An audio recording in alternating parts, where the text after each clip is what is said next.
Bonjour Thibaut, Bonjour. vous avez 19 ans, vous êtes élève ingénieur étudiant à Centrale Supélec. Qu'avez-vous inventé qui n'existait pas auparavant, Thibaut?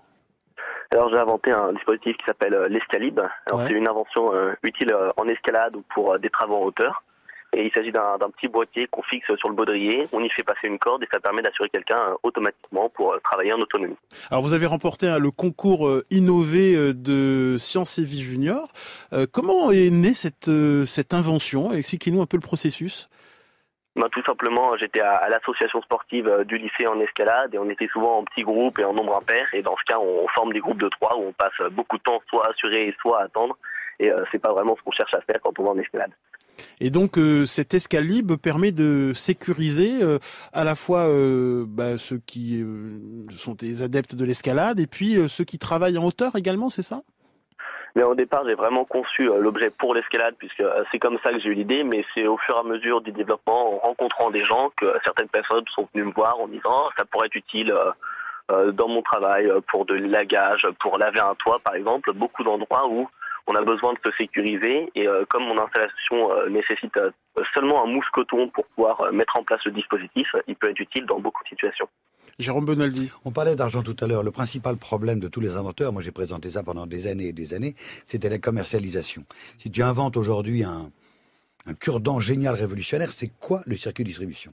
Et le principal problème d'ailleurs, une fois que tu as fait l'invention, c'est pas tellement de la déposer ou de faire une enveloppe solo, de pas d'avoir un brevet, c'est qui va le produire. Le processus industriel. Exactement. Investir, distribuer, rien que ça. Où est-ce qu'on vend qui va vendre votre produit? Voilà. Ça, c'est l'étape la plus infranchissable aujourd'hui. Thibaut, c'est une étape difficile là, l'idée de faire advenir votre invention dans la réalité, dans la vie de tous les jours.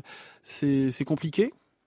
Alors c'est compliqué, mais il y a aussi beaucoup d'aides qui existent. Vous parlez du concours des jeunes inventeurs de Sciences et Vie Junior. Eux, ils distribuent des prix et c'est déjà une première aide pour permettre de développer son projet, puisque quand on est un jeune inventeur, on n'a pas forcément beaucoup de moyens à donner à ce projet.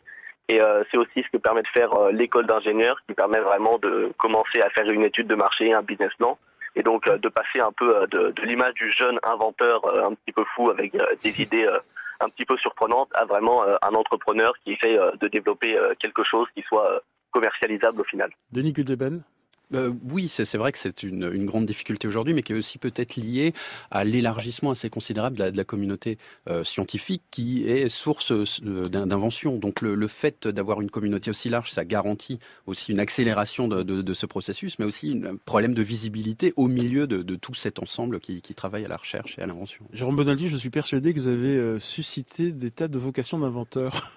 Oui, un jour, quand je serai très vieux dans ma chaise roulante, je regarderai la téloche et ça sera la remise du prix Nobel de physique et le type à l'antenne dira eh bien voilà, j'ai eu la vocation un jour, c'était il y a 30 ans, je me souviens plus du mec, c'était sur France Inter ou sur Canal+, ou sur Sciences et Vie Télé, je m'en souviens plus, et moi je serai là en disant hey, c'était moi. Ceci dit, non, alors je le dis avec un ego surdimensionné, ouais, il y a pas mal de gamins dans les écoles d'ingénieurs qui me disent c'est un peu grâce à vous que j'ai aimé les maths et que j'ai envie de devenir ingénieur. Et ça, c'est une vraie gloire, ça veut dire qu'on ne dit pas que des bêtises. Merci beaucoup Thibaut. Si comme Thibaut, vous avez inventé quelque chose qui peut changer notre vie quotidienne, n'hésitez pas à nous appeler au 01 45 24 7000. Dites-nous également quelles sont les inventions qui continuent à vous bluffer. À la préparation de cette émission, Alexia Rivière, Claire Destacan et Alexia Lacour, avec l'aide de Laura Laplot, à la réalisation Stéphanie Texier.